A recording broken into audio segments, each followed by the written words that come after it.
Bismillahirrahmanirrahim. Assalamualaikum warahmatullahi wabarakatuh. Perkenalkan, saya Novi Sabriana dari PAI 6B.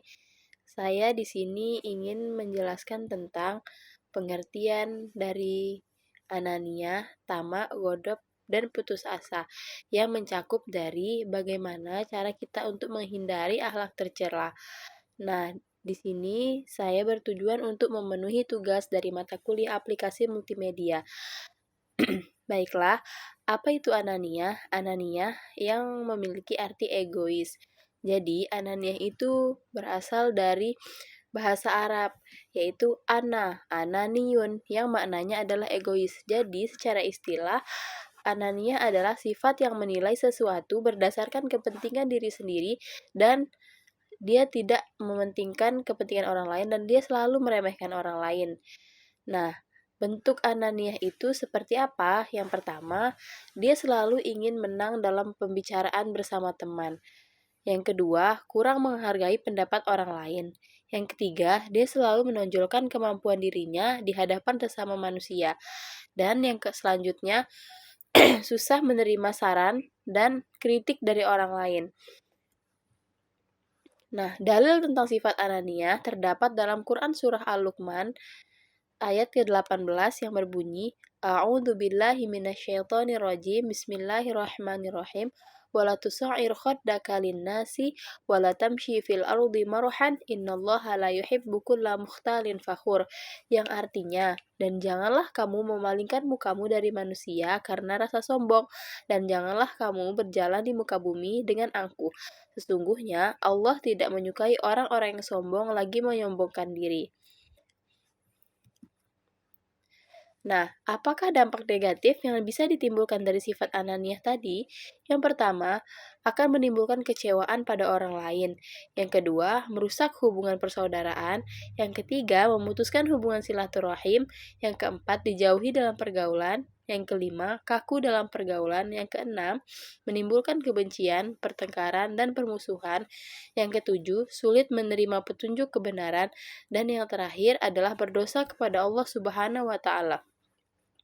Nah, yang kedua kita membahas putus asa. Dan bagaimana sih dampak negatif dari putus asa itu? Baiklah, putus asa secara bahasa merasa lelah atau gagal atau habis harapan. Secara istilah, merasa bahwa dirinya telah gagal atau tidak akan mampu dalam meraih sesuatu harapan atau cita-citanya. Dan ia tidak mau berusaha untuk melanjutkan apa yang ia inginkan. Dalil tentang putus asa adalah Bismillahirrahmanirrahim. Ya bunayya idhabu fatahassasu min Yusufa wa akhihi wa la ta'yasu min ruhillahi innahu la yai'asu min ruhillahi illal qaumil kafirin. Yang artinya, wahai anak-anakku, pergilah kamu, carilah berita tentang Yusuf dan saudaranya, dan jangan kamu berputus asa dari rahmat Allah.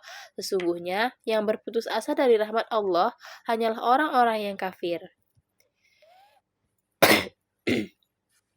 Apa dampak negatif yang dapat ditimbulkan dari putus asa tadi?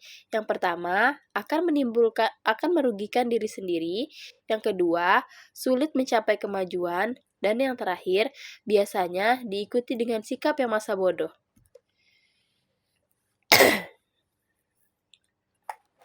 Selanjutnya, apa saja ciri-ciri orang yang putus asa? Yang pertama, bermalas-malasan setelah mengalami kegagalan dalam suatu usaha. Yang kedua, tidak semangat untuk meneruskan usahanya yang gagal. Yang ketiga, tampak murung dan tidak memiliki gairah berusaha. Dan yang keempat, mudah terpancing emosinya. Selanjutnya, godop dan dampak negatifnya. Apa sih godop itu?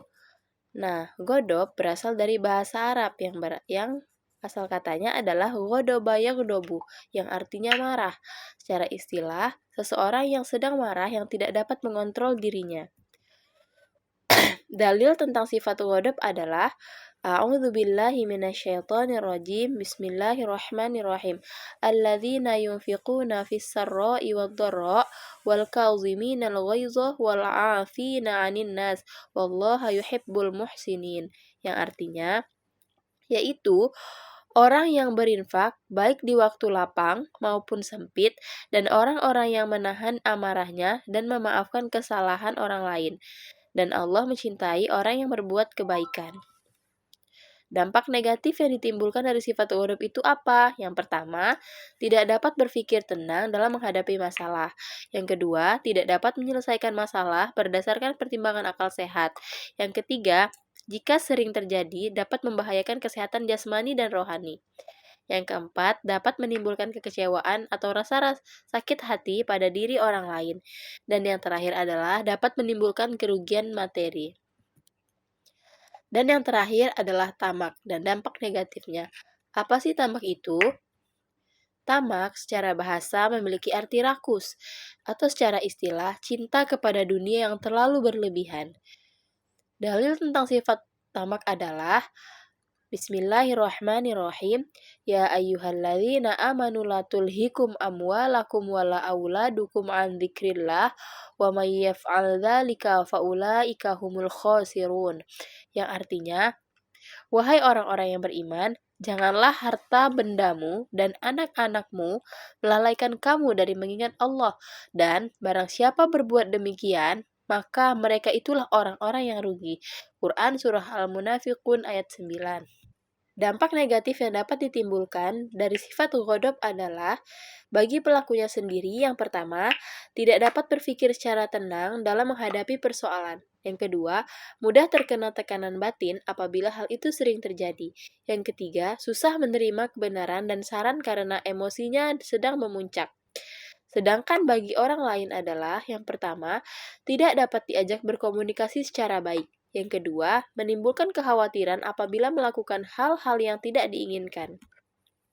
Nah, jadi apa saja kesimpulan yang dapat kita simpulkan dari materi yang saya sampaikan yang mencakup dari akhlak tercela yaitu ananiyah, putus asa, tamak, dan ghadab. Yang pertama, ananiyah, maka itu sangat harus kita hindari karena kita adalah makhluk sosial yang saling membutuhkan satu sama lain. Jadi kita tidak boleh bersifat egois karena sewaktu-waktu kita pasti akan membutuhkan pertolongan orang lain.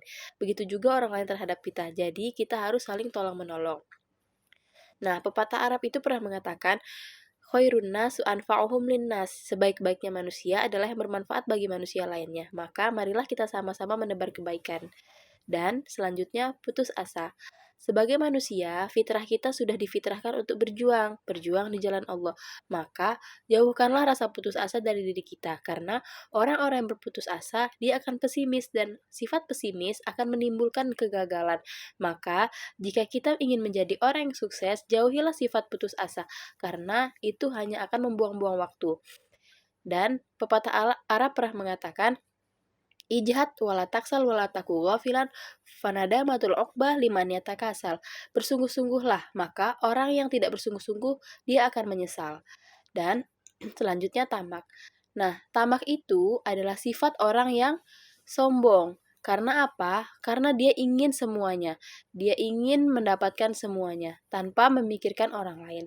Jadi, sebagai manusia, memang kita tidak memiliki rasa puas, tapi harusnya kita menyelipkan rasa syukur dari ketidakpuasan kita itu agar agar apa yang kita dapatkan kita rasa cukup. Dan selanjutnya ghadab. Sesungguhnya Rasulullah telah mengajarkan kepada kita bahwasanya kita harus jadi orang yang penyabar. Maka dari itu, kita harus menghindari ghadab. Dengan apa? Dengan sabar, syukur, dan ikhlas. Insya Allah kita akan dapat menerima kondisi apapun yang telah dihadapkan kepada kita agar kita dapat mengontrol emosi. Sekian dan terima kasih atas materi yang saya sampaikan. Semoga dapat dipahami oleh teman-teman sekalian. Atas segala kesalahan dan kesilapan yang telah saya sampaikan, saya mohon maaf. Billahi taufiq wal hidayah. Wassalamualaikum warahmatullahi wabarakatuh.